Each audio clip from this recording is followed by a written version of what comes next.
Today we're going to be going over the top 30 post-war vintage baseball card sales. This includes anything from the end of World War II all the way through 1980. As you can expect, it is filled with Mantle, Mays, Jackie Robinson, lots of cards selling for over $10,000. And as an added bonus, I threw in some honorable mentions at the end.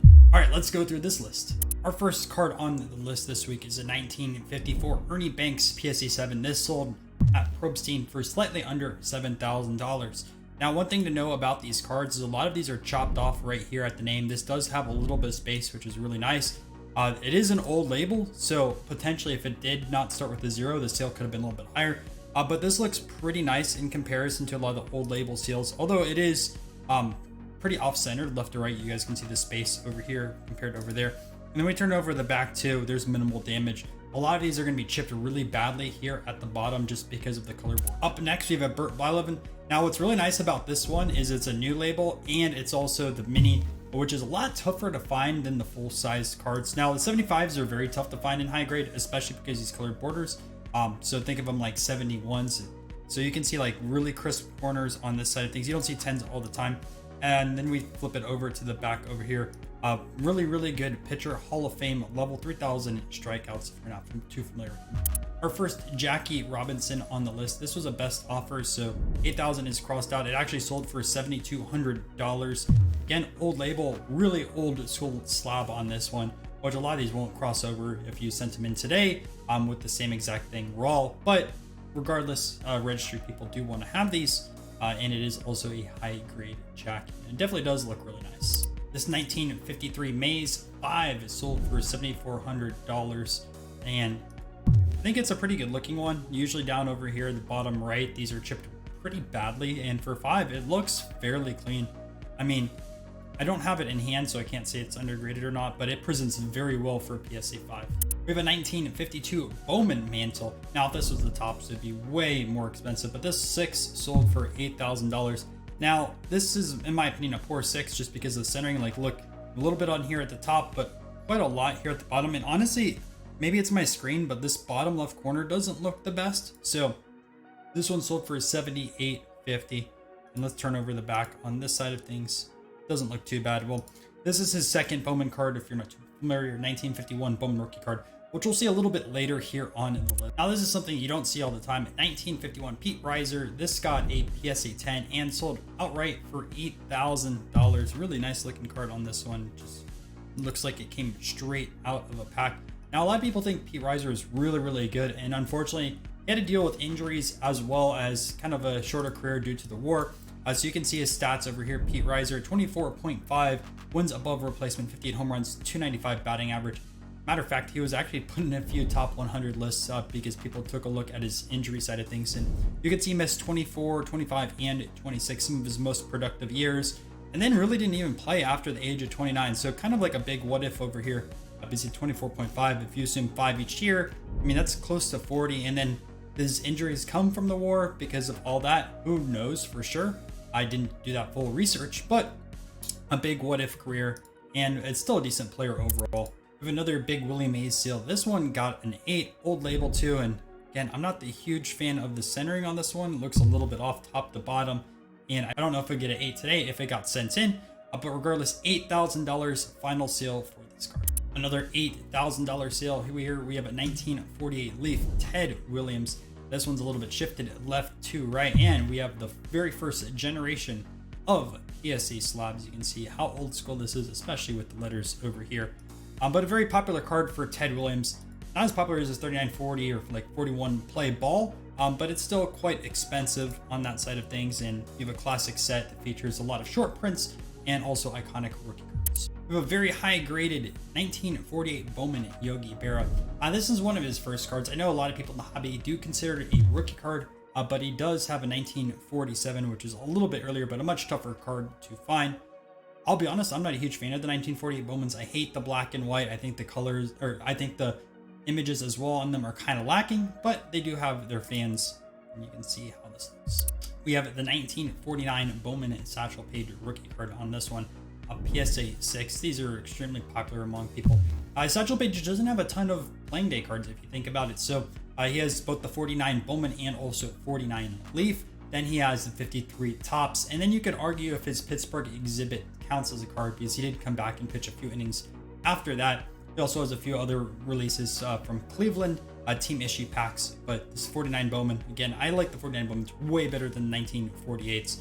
And there's a ton of expensive cards within the set, especially some of the high number short prints and Satchel as well as Jackie. We have our first Babe Ruth card here on the list. This was a best offer. And this sold for $8,995. Now, this did get a 2. Honestly, I feel one this looks pretty nice for a 2 in comparison. I know some people do not like BVG slabs and will stay away from them, but I do think this would end up crossing. Well, never mind, I take that back because of the writing here on the back. This would be a 1-5, or you get an MK qualifier if you do send it into PSA. But regardless, though, I think it looks pretty nice, and I'm one of those that don't mind the writing on card. I know a lot of people hate it, but I still think this looks great. 62s are very, very tough to get in high grade. Now this 9 of Harmon Killebrew sold for $9,130. You can see these corners over here are wicked sharp. I would assume that this is the highest graded unless there's a 10 out there. And this sale seems really, really high for it, which is a bit surprising. I don't know if it fully went through or not. But I would never expected this to sell for $9,000. We have a 1963 Mickey Mantle autograph. So the card itself got a 4, the autograph got a 10, $9,400. I've been seeing a lot more modern guys getting into Mantle autos on vintage cardboard, and pretty big sale here for that price. We have a 1949 Leaf Jackie Robinson. I know all these slabs are going to say 48, but they are a 1949 release, approved by a lot of people. Plus, also the Leaf premiums at the bottom of the box are always labeled as 1949. I do wish grading companies would start just labeling these as 1949, but that will never happen. And I think between the hobby, everyone calls these 48s for quite a while. But Jackie, probably the second most popular card in the set behind the Satchel Paige. Well, I guess more people would want the Jackie, but since Satchel's a short print, that's why Satchel is way more expensive. Either way, we have a sale of $9,500 for this too. Buy it now of $10,000 for the Mike Schmidt rookie card from 1973. He also has an O-Pee-Chee version of this, but a 9, really, really nice grade on these. These are tough to find, also centered and in high grade. I think I have a 7 within my collection, but it's the O-Pee-Chee, not the normal Topps version. A lot of people consider Mike Schmidt one of the greatest third basemen of all time, especially if you look at his overall cumulative stats. We have a 1958 Willie Mays PSA 8. This sold for $10,400 with bids. Base stuff has been on fire, and this is a really, really nice copy of his 1958 types. We have a buy it now of a Roberto Clemente rookie, 5.5. Actually, this looks really, really sharp. It is brand new graded. You can see with the 6 serial number. We do have a little bit of centering issues. It looks like the card's tilted slightly, but still, I think the eye appeal is there on this card. And we can take a look. There's some of these other images on here and also on the back. 1968 Nolan Ryan, one of his 4 rookie cards from this year. This had a $32,000 buy it now over here, but it sold for $12,000. It's a 9 with a qualifier. So if you look at the registry side, things this would come back as a 7. But let's take a look at the centering. It does look off quite a bit. I mean, right here in comparison to over there. But definitely it's a sharp card. I actually saw a 9OC once at a local card show here in Orlando, and I don't even know what the guy was asking, but let's remove that. It was a pretty nice looking copy. We have a phenomenal 1952 Pee Wee Reese. This sold for $12,500. One of the bigger names in the 1952 top set. It is honestly a bit off-centered from left to right, but that happens quite a lot within the set, and the corners do look really sharp on this. And you can see also in the back how shifted this is, but still, Pee Wee Reese, really great card.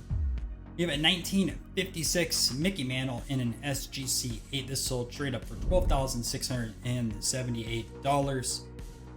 And it is the gray back. He also has a white back version as well within this year. And Triple Crown year, a lot of Mantle collectors love this card. Another interesting thing about this is Mantle had no 54 or 55 Topps baseball cards. So this was his return to Topps. Another Mantle here. So the highest graded that sold in July.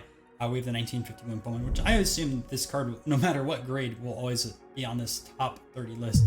But 14,243 through Probstein. Obviously, this is shifted to the left, which definitely hindered the grade. The corners don't look too bad. There's a little bit of issues over here towards the top left, it looks like.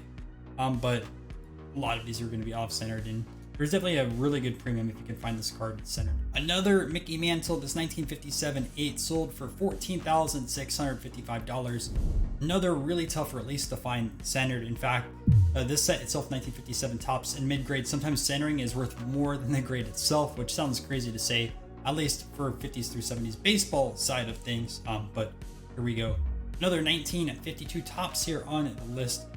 We have a Willie Mays. This 4 sold for $15,377 with 49 bids. Great centering on this one, and there's definitely a bump because of that. We have a Hank Aaron rookie card, PSA 7, sold straight up for $16,000. Little off-centered left to right. Let's take a look here on the back.